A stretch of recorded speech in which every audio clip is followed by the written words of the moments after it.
bop baby do wah, doodly bop bop baby do wah, doodly bop bop baby do wah, dop dop baby do wah, doodly bop bop baby do wah, doodly bop bop baby do wah, doodly bop bop baby do wah. صباح الخير، ممكن اسالكم سؤال بسيط جدا؟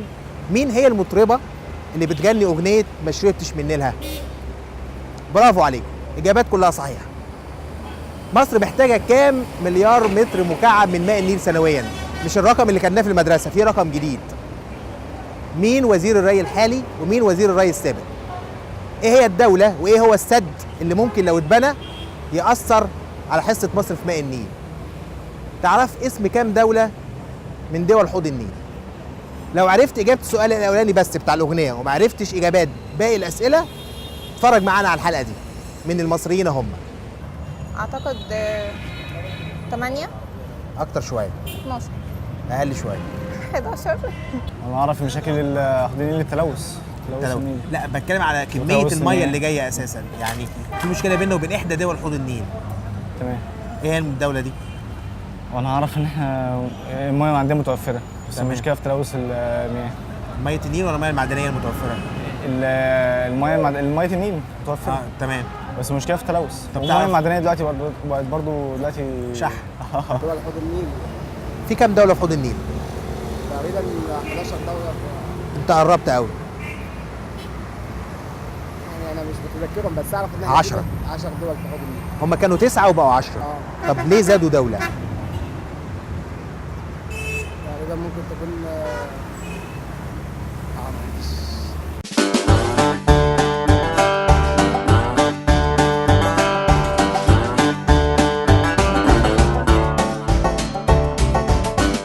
تعرف حصه مصر في ماء النيل سنويا كام؟ والله انا كنت بسمع الكلام ده على طول في التلفزيون، وكان بيقول لك بسبب ان النظام القديم عامل مشاكل مع اللي هم في اثيوبيا او في السودان وكده يعني. تمام.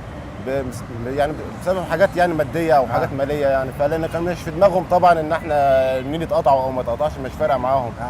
بس انا اللي على يشربوا هم ميه معدنيه. هم ما لهمش دعوه بالميه بتاعتنا دي. هم ميتهم هم حاجه خاصه يعني.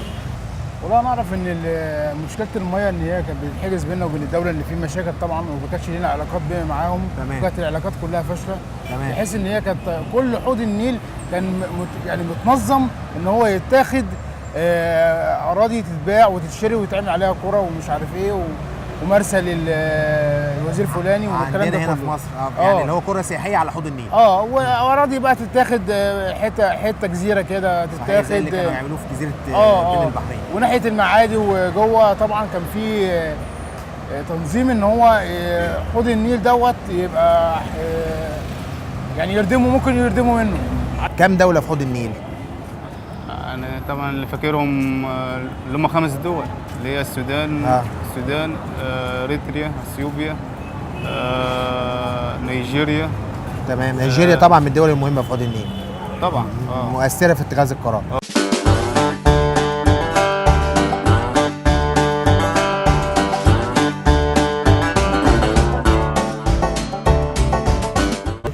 اسم وزير الري الحالي مش عارفه. لا ما اعرفوش، لسه الوزراء اصلا ما عرفوش. واللي قبله اللي شال قبله مين رئيس الوزراء الحالي؟ ما هو انديل والرئيس مرسي. حمدي قنديل. حمدي قنديل هو رئيس الوزراء. تمام. ودكتور مرسي، دي اللي نعرفها. في كام دوله اعضاء في حوض النيل يا حاج؟ لو انت عن يعني لو قريت شويه هم الدول الافريقيه. الدول الافريقيه كلها اعضاء في حوض النيل. في حوض النيل. اثيوبيا. واعتقد الصومال وليبيا. ويعني دول اللي هي المغرب العربي، اللي هي ايوه اللي هي مهتمه بماء النيل. هو الفكره كلها عايزين يحرموا مصر من النصيب بتاعها. طب تعرف اسم المطربه اللي بتغني اغنيه ما شربتش من نيلها؟ طبعا شيرين طبعا. اكيد شيرين. اكيد. هي ما شكككش؟ لا. تمام.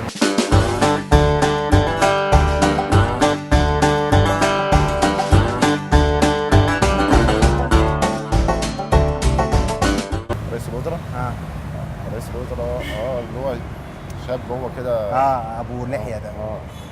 لا ما خدش بالي والله من اسمه. طب عارف عدد اعضاء دول حوض النيل قد ايه؟ كان بالتالي 24. لا اقل شويه. اقل شويه 18 مثلا كده. اقل شويه 16. هم كانوا 9 وبقوا 10. يا لهوي. طب ازاي بقوا 10 بقى لو انت عايز تخمن؟ يعني الدوله الجديده جت منين؟ يعني في دول انسحبت منها وكده. لا دوله زادت مش دوله قلت. دوله قصدك على مصر يعني؟ لا مصر كده كده موجوده. طيب امال ايه؟ السودان بقت دولتين. اه بقوا اتنين، بقوا الخرطوم نفرين. الخرطوم وجوبه. بقت طيب. اتقسمت اتنين صح. اخر سؤال، مين اللي بتغني اغنيه ما شربتش من نيلها؟ ما شربتش من نيلها اللي هي شيرين او نانسي عجرم. شيرين. شيرين ميرسي جدا يا عم زيزو، ربنا يخليك. Bop bop baby do wah, doodly bop bop baby do wah, doodly bop bop baby do wah, dop dop baby do wah, doodly bop bop baby do wah.